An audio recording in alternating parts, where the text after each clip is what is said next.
바르신다. 그렇기 때문에 그 양떼들은 내 삶에 부족함이 없다라고 고백할 수 있다는 것입니다.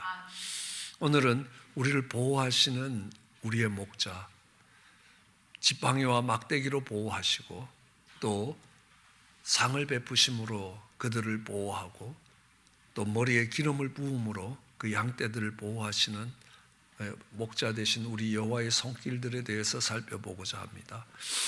우리는 지팡이를 생각합니다. 이 지팡이는 얼뜻 생각나기에 다리를 다친 사람들이 그 몸을 의지할 때 지팡이를 사용합니다. 또 나이가 들어서 많은 근육들이 빠져나간 후에 스스로 몸을 지탱하지 못할 때에 우리는 지팡이를 의지합니다. 그 지팡이를 의지할 때 그 지팡이가 그 몸을 지탱시키는 데 도움을 주고 있습니다. 꼭 나이가 드신 노인분들이나 아니면 다리를 다친 분이 아니더라도 우리는 산길을 오르거나 내릴 때 그 지팡이가 있으면 한결 도움이 된다는 것들을 알 수 있습니다. 그러나 이 목자가 갖고 가는 지팡이는 조금 특별한 의미가 있습니다. 왜냐하면 목자들은 한 곳에 오래 머무는 그런 일을 하는 것이 아닙니다. 양떼들을 따라서 초장이 있는 곳을 따라 이동해 가야 되는 겁니다. 한번 집을 떠나면 몇 달 동안 집으로 돌아오지 못할 때도 있습니다. 이 아라비아 반도 위에서부터 시내산까지 양떼를 몰고 내려가면 한두 달에 돌아올 수 있는 길이 아닙니다. 먼 길을 떠나면요, 가지고 가야 될 것들이 많이 있습니다. 옷도 챙겨야죠. 갈아입을 옷들도 챙겨야 합니다. 먹을 음식과 또 마실 물도 챙겨야 합니다. 많은 짐들이 있습니다. 그때 이 목자가 꼭 양떼들을 보호하기 위해서 가지고 가는 것이 지팡이와 막대기입니다. 이 지팡이는 이 목자의 키보다 더 큰 막대기인데요, 끝이 이렇게 굽어져 있습니다. 그 지팡이로 양떼들이 다른 길로 갈 때 그 양떼를 떠나서 잘못된 길로 들어설 것 같으면 그 뒤에서 그 지팡이로 이렇게 목을 걸어서 이렇게 당깁니다. 그럼 다시 양떼 속으로 들어올 수 있게 됩니다. 때로는 어린 새끼 양이 어미를 떠나갈 때에 그걸 손으로 잡을 수가 없습니다. 손으로 잡으면 사람 손에 있는 냄새 때문에 그 어미가 그 어린 새끼를 물어 죽이게 됩니다. 그렇기 때문에 늘 그 지팡이로 그 새끼 양의 목을 틀어서 어미 가까이에 이끌어가는 것입니다. 그 지팡이가 그런 역할들을 정말 우리로 하나님 가까이로 하나님 길을 떠나갈 때 우리의 삶의 방향을 바꾸고 또 우리가 정말 잘못된 길로 들어설 때 그 삶의 방향을 바꾸시는 것들을 봅니다. 우리는 살아가면서 때로 갑자기 보이지 않는 어떤 힘에 의해서 내 삶의 방향이 틀어진다는 것들을 경험할 때가 있습니다. 양떼는 잘못된 길에 들어서고 있는 양떼는 그 길이 잘못된 길이라는 것도 잘 모르지만 또 그의 나아가는 방향을 바꾸는 목자의 이 지팡이와 그 힘을 잘 모를 겁니다. 눈이 뒤에 붙어 있지 않는 한에 있어서 뒤에서 지팡이가 와서 갑자기 방향을 바꾼다는 겁니다. 보이지 않는 어떤 힘에 의해서 삶의 방향이 틀어지는 것입니다. 그리고 다른 삶을 살게 되는 겁니다. 내가 계획하고 내가 원하고 내가 가고 싶었던 그 길을 갔다면 그 길은 사망의 길이고 멸망의 길이 되었을 것입니다. 그렇지만 하나님이 어떤 보이지 않는 힘에 의해서 우리의 발걸음을 때로는 미국으로 때로는 전혀 다른 방향으로 이끌어서 그곳에서 정말 풍성한 생명의 꼴을 얻게 하신다는 것입니다. 모세도 그 지팡이를 들고 장인의 양떼들을 돌보고 있었습니다. 그러다가 그 양떼를 몰고 먼 시내산까지 내려오게 됩니다. 그 시내산 떨기나무에서 그는 하나님을 만나게 되는 겁니다. 하나님을 대면하게 되고 하나님께 그 이스라엘 백성들을 양떼처럼 몰고 나와서 그 죄악의 땅 이집트에서 몰고 나와서 하나님이 약속하시는 그 축복의 땅으로 인도하라고 이야기하십니다. 그때 하나님 모세에게 이야기합니다. 그 지팡이를 던지라고 이야기합니다. 아니 모세가 이 지팡이를 던지고 이 지팡이를 버리면 그 양떼를 몰고 다시 그가 떠나온 곳으로 돌아갈 길이 없습니다. 양떼를 돌볼 수가 없습니다. 그가 목자로서, 목동으로서 정말 생계를 유지해 갈 수 있는 유일한 생계수단이 지팡이라는 겁니다. 자기의 생업을 유지하기 위해서 유일한 재산이 지팡이인데 그걸 버리라라고 이야기합니다. 그걸 버리면 못 살 것 같다는 겁니다. 그렇지만 그걸 버렸더니만 그게 뱀이더라는 겁니다. 그게 사단이 우리를 세상 가운데 묶어두기 위한 사단의 도구였다는 것입니다. 그게 내가 살아가는 내 생업에 있어서 가장 소중한 꼭 있어야 되는 도구인 줄 알았는데 그게 나로 하여금 세상에 묶이게 만드는 도구였다는 겁니다. 그걸 다시 버렸다가 다시 집으라고 이야기합니다. 다시 집으니까 그 뱀이 이제는 지팡이가 됩니다. 다시 집었을 때 그 지팡이는 더 이상 모세의 지팡이가 아닙니다. 그때부터는 주의 지팡이라고 이야기합니다. 홍해를 가를 때도 그 지팡이를 들고 홍해를 가르쳤을 때 홍해가 갈라졌습니다. 광야를 지나가는 동안에 아말렉이 이스라엘을 공격했습니다. 그때 모세는 그 지팡이를 들고 산 꼭대기에서 손을 들었습니다. 그 지팡이를 든 손이 올라갔을 때 그들은 승리할 수 있었습니다. 이스라엘 백성들은 아말렉과 싸워서 승리하게 되는 것입니다. 하느님의 지팡이라는 겁니다. 모세의 지팡이라고 하지 않습니다. 어떤 것이 하느님의 지팡이입니까? 버렸다가 다시 얻은 것이라는 겁니다. 버릴 권세가 없으면 얻을 권세도 없다는 것입니다. 내가 버리지 못하는 그것은 결국 거기에 매여서 종살이하게 되어 있다는 것입니다. 우리는 우리의 재산도 포기할 수 있어야지 하나님이 주실 수 있다는 것입니다. 왜요? 청지기입니다. 내 것이 아니라는 겁니다. 관리인이라는 겁니다. 포기할 수 있습니다. 그럼 하나님이 다시 주실 수 있다는 겁니다. 그걸 버릴 권세가 없으면 그것은 돈에 매여 종살이하는 인생이 되는 겁니다. 자녀들 포기할 수 있어야 된다는 겁니다. 그 자녀들 포기하지 못하면 그 자녀는 우리의 우상이 되어버린다는 겁니다. 그를 포기할 수 있을 때에 하나님이 돌려주시면 그 자녀는 하나님의 자녀가 됩니다. 그때부터는 내 자녀가 아니라는 겁니다. 아브라함에겐 두 아들이 있었습니다. 이삭도 있었고요, 이스마엘도 있었습니다. 아브라함은 두 아들을 다 포기해야 됐습니다. 하나는 번제단에서 그를 번제로 드리기 위해서 포기해야 됐다는 겁니다. 그리고 이스마엘도 그 집에서 내어보내면서 포기해야 됐다는 겁니다. 그런데 다시 돌아온 아들 이삭은 하느님의 아들이었습니다.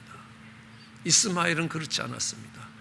이것이 주의 지팡이가 될 수 있는 것, 주의 막대기가 될 수 있는 것은 그것을 버렸다가 다시 얻을 수 있다는 겁니다. 버릴 권세가 있을 때 얻을 권세가 있고 그때의 그 지팡이는 하느님의 지팡이, 주의 지팡이가 된다는 겁니다. 그 지팡이가 우리를 인도해 가는 겁니다. 이 막대기는 조금 다릅니다. 아마 목자가 차고 있는 곤봉같이 생긴 것일 겁니다. 이걸로 무엇을 하냐면 사나운 짐승이 나타나면, 늑대나 일이나 사자가 나타나면 이 목자는 그 곤봉 같은 막대기를 던져서 그 사나운 짐승들이 양떼를 해치지 못하도록 막아냅니다. 특별히 이 양떼들이 숯불을 지나가다 보면 숯불 속에는 뱀들이 많이 있습니다. 뱀 앞에 서 있는 양떼들, 이 목자가 뛰어갈 틈이 없다는 겁니다. 그러면 어느 사이에 그 막대기가 날라와서 뱀의 머리를 깨트려 버리는 것들을 보게 되는 겁니다. 그러면서 그 양떼들을 보호합니다. 그뿐만 아니라 때로는 이 양떼들이 이렇게 맛있는 것을 찾아가다가, 뭔가 특별한 걸 찾아가다가 낭떠러지 앞에 설 수도 있고요, 맛있는 걸 찾아가다가 독초를 발견하고, 야, 요거 생긴 것부터 이쁘게 생겼다는 겁니다. 버섯도, 독버섯은요 얼마나 보기가 이쁜지 모릅니다. 아주 총천연색으로 아주 컬러도 이쁘고, 근데요 그게 독버섯입니다. 그것을 먹고 나면요 아주 배탈이 나거나 제자리에서 생명을 잃어버릴 수 있습니다. 양떼들도 마찬가지입니다. 그 낭떠러지에 떨어지면 죽임을 당하거나 크게 다치고, 또 독초나 독버섯을 먹고 나면 탈이 나거나 아니면 생명을 잃어버리게 됩니다. 그 앞에 설 때 목자가 그를 말리러 갈 시간이 없다는 겁니다. 그러면 어느 사이에 이 막대기가 날라오는 겁니다. 한 대 콕 맞으면 얼른 놀라서 그곳에서 돌아서야 된다는 겁니다. 우리는 때로 살아가면서 우리 인생길에 얼마나 많은 위험과 어려운 순간이 있었는지 모릅니다. 저는 운전하면서 지금까지 살아있다는 것이 거의 기적처럼 느껴질 때가 많습니다. 어떨 때는 자다가 머리를 한 대 꽉 맞은 것처럼 깨보면 바로 앞에 트럭이 있고 차가 트럭 속으로 슬슬 기어 들어가고 있었던 경우도 있습니다. 어떤 경우는 차선을 바꾸면서 갑자기 느낌이 이상해서 차를 틀었는데 바로 옆에 있는 차를 못 본 경우도 있습니다. 얼마나 많은 위험의 순간 속에 정말 보이지 않는 것 같은 힘이 다가와서 그 위험을 피해가게 만들어 가시느냐는 겁니다. 우리는 주님의 그 지팡이와 막대기가 없으면 우리는 오늘 이 자리에 올 수가 없었을 것입니다. 그 주님의 보이지 않는 그 지팡이와 막대기가 우리를 오늘까지 지키고 보호하셔서 여기까지 올 수 있게 하셨다는 것들을 알 수 있습니다.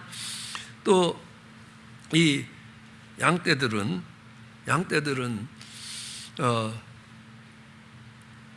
한 자리에서 움직이질 않기 때문에 그 낮은 지역의 풀들을 다 뜯어먹고 나면 갈 데가 없다는 겁니다. 그 다음에 뿌리채 그 풀을 뜯어먹고 그 땅을 황폐하게 만들고 그 다음에는 죽는 수밖에 없다는 겁니다. 그렇기 때문에 이 목자들이 여름이 오기 전에 또 뜨거운 태양에 풀들이 말라버리기 전에 그들을 산의 높은 곳으로 옮겨야 합니다. 산의 높은 곳으로 올라가는 그 길에서 이 목자가 막대기와 지팡이로 그들을 보호하지만 여러분들이 산 꼭대기에 산 높은 곳에 올라가면 그곳에 푸른 초장이 준비되어 있습니다. 그냥 양떼들은 와, 멋진 초장이 준비되어 있다. 정말 멋진 것들이 예비되어 있구나라고 이야기합니다. 그렇지만 그 초장을 만들기 위해서 목자는 먼저 와서 정말 그 초장을 돌아다니면서 열심히 독초와 독버섯들을 다 제거해야 되는 겁니다. 왜냐하면 그것을 먹고 나면 아주 탈이 나거나 목숨을 잃지 않습니까? 그 목자가 미리 와서 그 부분들을 다 수고로이 마련해 주지 않으면 그 양떼들이 올 수 없다라고 이야기합니다. 본인들은 인생을 살아가면서 부딪히는 멋진 장면처럼 보일지 모르지만 그걸 위해서 목자가 미리 준비하고 있었다는 것입니다. 우리는 그 하나님을 일컬어서 여호와 이레의 하나님이라 우리의 인생길을 앞서 가시면서 예비해 주시는 것입니다. 그리고 그들이 그 산의 높은 곳에서 풀을 뜯을 수 있는 것 쉽게 뜯을 수 없습니다. 왜냐하면요, 높은 산의 높은 곳에는 사나운 짐승들이 많기 때문입니다. 그러므로 그 목자가 울타리를 만들어야 되는 겁니다. 그래서 사자도 넘어오지 못할 그런 튼튼한 울타리를 만들어 놔야지만이 그 양떼들이 그 안에서 꼴을 뜯을 수 있습니다. 풀을 뜯을 수 있습니다. 그러니까 평안히 그 풀을 먹습니다. 그 울타리 밖에는요, 그 양떼들을 움켜쥐려고 하는 사나운 짐승들이 어르렁거리는 겁니다. 그걸 오늘 이 시편 기자는 원수의 목전에서 하나님이 내게 상을 베푸신다. 이 상이라는 게 우등상이나 개근상처럼 받는 상장이 아니라는 겁니다. 상품이 아니라는 겁니다. 이 상이라는 것은 테이블, 식탁이라는 겁니다. 그 식탁을 마련해 주신다는 겁니다. 우리는 우리가 열심히 뜯어서 꼴을 먹고 열심히 뜯어서 살아가는 거라고 생각하느냐는 겁니다. 하나님이 재물로 들 능을 주시고 그 일들을 할 수 있는 여건들을 만들어 놓으시지 아니하시면 우리 인생이 살아갈 수 있는 게 아니라라는 겁니다. 그 목자의 수고와 그 목자의 보호하심 속에서 정말 마귀가 우는 사자처럼 삼킬 자를 두루 찾고 있을 때에 보호받을 수 있는 것이라는 겁니다. 풀뿐만 아닙니다. 양떼들이 마실 물도 준비를 해야 되는 겁니다. 산 꼭대기에 샘이 있습니다. 그런데 그 샘에 가보면요, 짐승들이 맨날 거기 가서 물 먹고 똥 싸고 오줌 싸서 그 물이 얼마나 지저분해져 있는지 모릅니다. 그렇기 때문에 그 목자는 그 샘 주위를 깨끗이 청소하고 더러운 것들을 다 제해서 그 양떼들이 깨끗한 물을 마실 수 있도록 준비를 해둬야 된다는 겁니다. 그게 안 되면 그 양떼들이 그 산 꼭대기에서 살아갈 수 없습니다. 마라의 쓴물을 달게 하시는 그 목자처럼 그 물들을 준비를 해 주셔야 되는 겁니다. 이걸 보면서요, 우리는 그냥 풍성한 생활을 유지해 가고 살아가는 것처럼 보이지만 그 뒤에 그 목자가 했던 많은 수고들을 알고 있습니다. 우리는 우연히 보호되고 있는 것이 아니라는 겁니다. 우리 주님이 보좌 우편에서 너희를 위해서 기도하고 계시다는 겁니다. 그 기도가 영적인 방패가 돼서 정말 마귀가 우는 사자처럼 삼킬 자를 찾을 때에도 그 가운데서 보호받을 수 있게 되는 겁니다. 또 목자가 그 양떼들을 보호하기 위해서 머리에 기름을 바른다라고 이야기합니다. 이 머리에 기름을 바르는 것은 이제 머리에 기름을 바르면 우리는 그 기름이 성령의 충만함이라는 것들을 알 수 있습니다. 그러니까 이 기름을 발라 놓는 가장 큰 이유 중에 하나는 파리 때문입니다. 이 파리가 엥 하고 나타나면 이 양떼들이 아주 긴장하게 됩니다. 왜냐하면 파리가 양떼의 코가 늘 촉촉하기 때문에 거기에다가 알을 까게 됩니다. 그 알을 까면 그 알이 구데기가 되어서 정말 머릿속으로 들어가면 너무너무 이 뇌가 뚫리는 고통이 얼마나 큰지 모릅니다. 아주 미칠 지경으로 아프고 그로 인하여 정말 시력을 잃어버리거나 결국은 죽게 되기도 한다는 겁니다. 그렇기 때문에 이 양떼들은 파리가 나타나면 당황하기 시작하는 겁니다. 저 숲을 속에 가서 머리를 박고 고개를 들질 않는 겁니다. 그러고 있다 보면요, 늘 불안하고 풀을 제대로 못 듣고 하면 파리해져 갑니다. 점점 살이 빠지고요, 젖이 나오지 않으니까 새끼 양들이 자랄 수가 없게 되는 겁니다. 그러므로 목자는 거기에 기름을 바르는 겁니다. 이 기름을 바르면요, 파리가 없어지는 건 아니라는 겁니다. 그렇지만 그 파리가 알을 까서 그것 때문에 오는 것들을 막을 수 있다는 겁니다.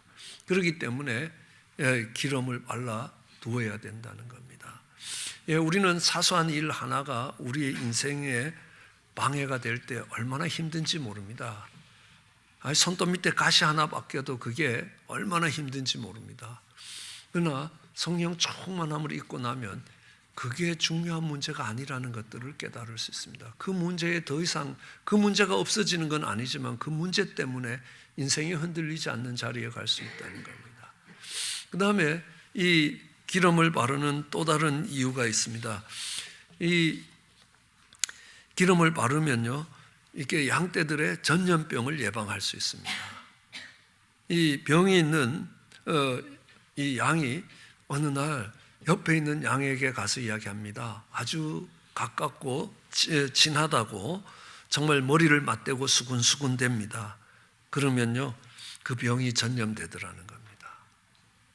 그런데 거기에 기름을 발라두면 이 병이 전염되질 않는다는 겁니다. 여러분, 전염되는 원망과 불평을 갖고 있었던 사람들 보십시오. 광야에서 이스라엘 백성들이 갖고 있었던 원망과 불평으로 그 가까이에서 그것들을 나누었던 사람들이 얼마나 많이 죽었는지 모릅니다. 그리고 가깝다고 머리를 맞대고 수군수군거리면서 그 원망과 불평을 나누면 다 죽는다는 겁니다. 그 양떼들이 다 죽을 거라는 겁니다. 성령 충만해지면 그게 아니라는 겁니다. 성령 충만해지면 인간적인 생각이 정말 하나님의 생각에 의해서 덮여져 가는 겁니다. 나는 참 힘든 사람이라고, 내가 정말 하나님 뜻대로 살려고 하는데 안 된다는 겁니다. 교회가 도와주지 않아서 그런지 아니면 내 형편이 안 돼서 안 된다는 겁니다. 공고한 자라는 겁니다. 그러나 그때 생명의 성령의 법이 죄와 사망의 법에서 너희를 해방한다는 겁니다. 죄의 법은 뭡니까? 인간적인 생각이라는 겁니다. 하나님의 법은요, 성령의 법은 하나님의 생각이라는 겁니다. 인간적인 생각을 가깝다고 나누기 시작할 때 다 전염되는 겁니다. 그 생명의 성령의 법이 들어갈 때만 그들이 그 전염병에서 정말 그 원망과 불평이 감사로 바뀌고 그 두려움들이 담대함으로 바뀌는 겁니다. 초대교회 두려움에 잡혀있던 제자들입니다. 야, 이제 우린 죽었다. 다 죽었다. 우린 망했다. 우리는 어려워진다. 아니라는 겁니다. 하나님이 함께 하실 때 그들은 담대히 우리가 약하기 때문에 하나님이 역사하실 수 있다라고 나아갈 수 있게 되는 것들을 보게 되는 것입니다. 그 병이 막아지는 원망과 불평이라는 병이 막아질 수 있는 것은 성령 충만함밖에 없다는 겁니다. 그리고 이 양떼들 속에 또 기름을 바르는 이유가 있다면요, 이 발정기가 되면 이 수양들은 자기가 좋아하는 암양에게 호감을 사기 위해서 정말 옆에 있는 양들을 찾아가서 머리를 뜯다 박습니다. 왜냐하면 내가 힘세다는 겁니다. 내가 잘난 걸 보여야 된다는 겁니다. 내가 이 동네에서 골목대장이라는 걸 보여야 된다는 겁니다. 그래서 정말 머리가 박 터지게 싸우는 겁니다. 그러다 보면요, 머리가 깨지거나 아니면 죽거나 하는 일들이 일어난다는 겁니다. 그러나 기름을 발라 놓으면요, 갖다 박아도 이게 미끄러져서 싸움이 되질 않는다는 겁니다. 내부의 갈등들이 잠잠해진다는 겁니다. 내가 최고가 되어야 되고 내가 우두머리 양이 되어야 되겠다라는 것들이 아무 소용이 없습니다. 내가 성령으로 인하여 하나님의 자녀가 됐는데 동네 골목대장 되는 게 뭐가 그래 중요하겠냐는 겁니다. 하나님의 사랑을 입은 정말 하나님의 자녀가 된 건데 그 성령의 충만함이 이어지면요, 그 다음에는 내부의 갈등들이 잠잠해지게 되어 있다는 것입니다. 그렇기 때문에 목자는 그 양의 머리에 기름을 바르는 겁니다. 근데 문제는 뭐냐 하면요, 한 번만 바르면 되는 게 아니라는 사실입니다. 이거는 계속 발라야 되는 겁니다. 그죠? 그럼 기름을 발라 놓아 보십시오. 조금 있으면 말라집니다. 그죠? 그럼 다시 발라야 되는 겁니다. 그러니까 성령 충만함은 계속 이어지게 성령 충만함을 받아야지 내가 왕년에 나도 그런 은혜를 받았다 아니라는 겁니다. 과거가 중요하지 않습니다. 현재가 중요합니다. 내가 어떤 일들을 하고요, 사도 바울도 그렇게 이야기합니다. 뒤의 것을 잊어버리라는 겁니다.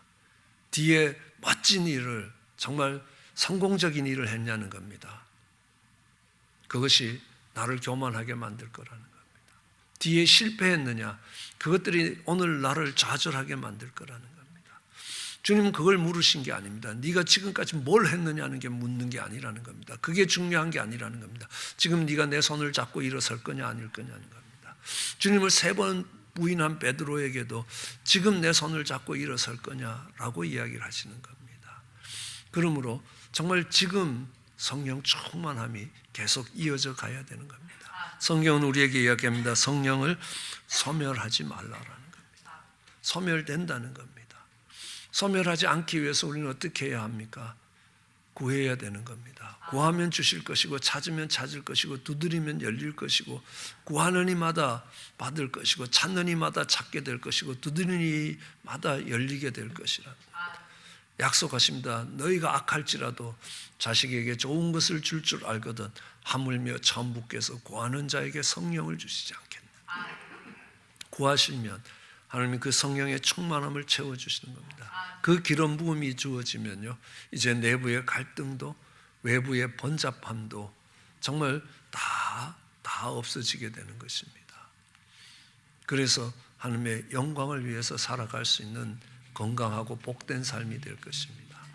이 목자는 여름이 오기 전에 그 양떼들을 산의 높은 곳으로 옮겨가기 위해서 사망의 음침한 골짜기를 지나갑니다. 그들과 함께 하면서 목자가 하는 일들이 있는 겁니다. 지팡이와 막대기로 그들을 보호하시는 겁니다. 그리고 그들이 그 자리에 오기 전에 목자는 미리 와서 여호와 이레로 예비하시는 목자처럼 정말 울타리를 만들고 그 처장을 관리합니다. 돌들을 치우고 정말 독초들을 뽑고 우물을 정리해야 되는 겁니다. 그래야 그 양떼들이 올 수 있게 됩니다. 그러면요, 그 양떼들은 정말 사나운 짐승들이 어르렁거리는 그 원수들의 목전에서 정말 안전하게 풀을 뜯을 수 있다는 것입니다. 이것이 원수들의 목전에서 안전하게 풀을 뜯는 것뿐만 아니라 오늘 그러니까 이 원수들 앞에서 이 상을 베푸시는 것은요, 승리의 축제라고 이야기합니다. 우리는 여리고성을 생각할 때 여리고의 견고한 성 안에 적들이 기다리고 있습니다. 여리고성이 무너진 것도 아닙니다. 그렇지만 하나님은 여리고성 앞에 유월절 만찬을 베풀고 계시는 겁니다. 이 상을 베푸시는 것을 유월절 만찬이라고 이야기합니다. 구원의 감격이고 구원의 축제라는 겁니다. 그들에게 있어서의 구원의 축제는 아직 여리고성이 무너지지 않았다는 겁니다. 그러나 믿음으로 이미 이루어진 것이라는 겁니다. 그러므로 그 원수들이 마귀가 우는 사자처럼 삼키는 그 속에서도 하나님은 승리의 축제를 베풀 수 있게 해주신다는 겁니다. 그리고 성령의 충만함으로, 성령의 기름 부으심으로 말미암아 우리의 삶이 전혀 다른 차원이 될 것입니다. 목자가 보이지 않는 곳에서 많은 수고로 그 일들을 감당해 줌으로 인하여 우리가 복된 삶을 살아갈 수 있다는 것입니다. 때로는 눈에 보이기도 하지만 보이지 않을 때도 많다는 겁니다. 수고스럽지만 그 일들을 감당해가는 그를 우리는 선한 목자라고 이야기합니다. 정말 힘들고 어렵고 보이지 않는 곳에서 많은 수고를 하고 있지만요, 도시락 하나를 싸도 그냥 어느 날 쌓아놓은 도시락 보면 도시락 하나일지 몰라도 그 부모님들은 그거 하나하나 다 준비하고 정말 며칠 전부터 시장을 보고 준비를 해야 도시락 하나가 나올 거 아니냐는 겁니다. 그 수고를 아끼지 않아서 그 양떼들이 건강하게 자랄 수 있게 하는 부모님들을 좋은 부모님이라고, 선한 부모님이라고 이야기한다는 겁니다. 그와 같이 선한 목자가 그렇게 하심으로 인하여 수고를 아끼지 않고 그가 먼저 십자가의 길을 걸어가면서 우리를 그 길로 인도하시고 그곳에 우리가 거할 처소를 예비하시고 천국으로 우리를 불러가시기 때문에 우리가 기쁨의 여정을 걸어갈 수 있게 될 것입니다. 그리고 성령 충만함을 부어주시기 때문에 두려워 떨던 제자들이 담대해질 수 있고 갈등하던 제자들이 하나가 될 수 있다는 것입니다. 성령 충만하면 그 갈등이 가라앉게 되어 있다는 것입니다. 그게 문제가 아니라는 겁니다. 성령의 하나 되게 하시는 그 역사들이 일어나게 되는 것입니다. 그렇게 하는 우리 목자가 계시다는 것, 그 선한 목자를 찬양합니다. 그리고 기도합니다. 할 수만 있다면 정말 주님이 쓰셨던 그 자리에 나를 목자로 세워주시고 하나님이 내게 붙여놓으신 내 어린 자녀들과 또 내게 붙인 어린 영혼들을 정말 주님이 나를 이끄신 것처럼 그들을 이끌어가는 목자의 자리를 사모할 수 있게 되기를 원합니다. 기도하시겠습니다.